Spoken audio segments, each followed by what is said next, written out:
Have you always been registered as a Democrat, or have?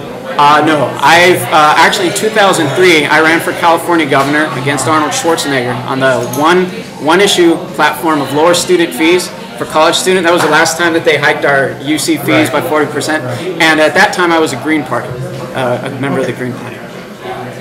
Why did you change the Democrat to the Democratic Party, and how do the Green philosophy? How do you kind of coincide the Green philosophy, Democratic philosophy, all of it?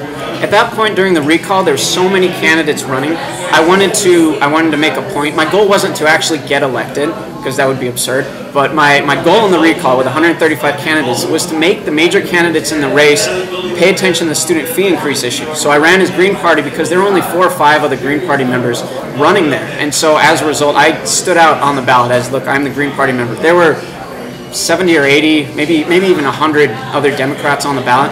So in that case, my goal, it wasn't to promote the party, it wasn't to do any party building activity, it was to make a point and to get attention. And so when you have, I've essentially played the role. I was a college student, I wore jeans and a t-shirt, all I talked about was college student issues. I went on Fox News and debated John Gibson. If you Google my name, John Gibson, college student on YouTube, you'll see me on TV explaining to John Gibson why he's absurd. And so my goal in there wasn't to, denigrate or promote any one party. And yeah, now I just, you eventually pick the party. It makes most sense. I had one other question too. Sure. Let's say you lose the election. If possible, if you end up losing. I ran for city council a long time ago and lost. Do you see yourself staying in Davis? Yeah, I love this city. One of the reasons I came here was because of the sense of community that Davis has, it's got a small town feel, but it really has everything you want right here. I try to explain that to friends when they come visit. Look, we have 5 Thai restaurants, we've got all these sushi places, we have Mondavi Center where big events come. It really is, it's a cosmopolitan city right in this small town area, small town feel. And I was debating between here, UC Hastings, and Boston College when I was deciding where to go for law school. And the reason why I picked Davis is because of the community around here and how the campus is integrated to the community and the local politics, although they're somewhat odd. It's also really interesting and engaging. And I do like the town, and I'd like to stay if I can.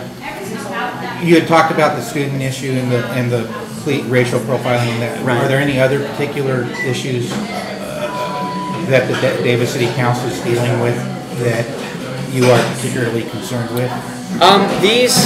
I have, I guess just making sure that the City Council is upholding the law, the Constitution, and also trying to not stepping on the people that don't have a voice. Like students don't have a voice, the homeless don't have a voice here in the city. People that come from outside don't have a voice, and when the police run roughshod over their rights, that's a problem. One example of what I'm trying to do along with the ACLU at Davis is the interfaith rotating winter shelter, and the city imposed this artificial limit on the number of people because of neighbors' complaints. But and I guess Sue Greenwald's her reasoning for that was that if we have a operating shelter for the homeless, this will become homeless mecca, and you'll have tons of homeless people coming in and which is just kind of ridiculous. The homeless live here. They are her constituents. They are my constituents. Even if they're not registered to vote, even if they don't have a street address or a house, they live here, and that's a fact, and we need to deal with that. And if we have a private organization, that, like the interfaith community here, that's willing to spend their own money providing a shelter for them with no impact on city services whatsoever, then we should do everything we can to make it easy for them to operate and not to legislate them essentially out of existence because of the complaints of a few neighbors who are worried about the possible or potential impact. Because what you have then are homeless people out on the street getting confronted by the police and taking up their time when they could be inside someplace safe and warm during the winter.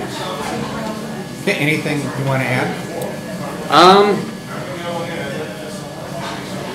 I do want to emphasize that I'm not just a candidate for the students, but I think for all people in Davis, and that I'm the things that I'm talking about, the police, the issues with the police, the issues with the homeless, these are issues that affect the greater community. The Davis Musical Theater Company has had some problems with the City Council, and the City Council doesn't seem to listen to them or really engage on issues. The City Council in general seems pretty removed from the actual operation of the city, And that's one of the problems with this weak mayor form of government, where you have the city manager and essentially the city attorney running everything. When I spoke at the city council meeting talking about unconstitutional municipal ordinances, and the city council had no idea what I was talking about, they had to defer to the city attorney and the city manager, who basically, from what I gathered, sort of almost tell the city council what to do.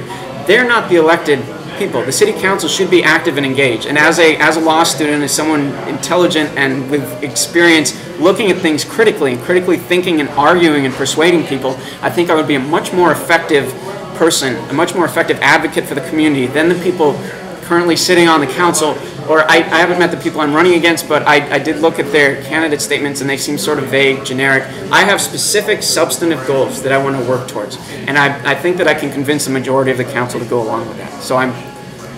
Okay. Yeah. Well, that works. Thank you very much for the opportunity to interview. No problem.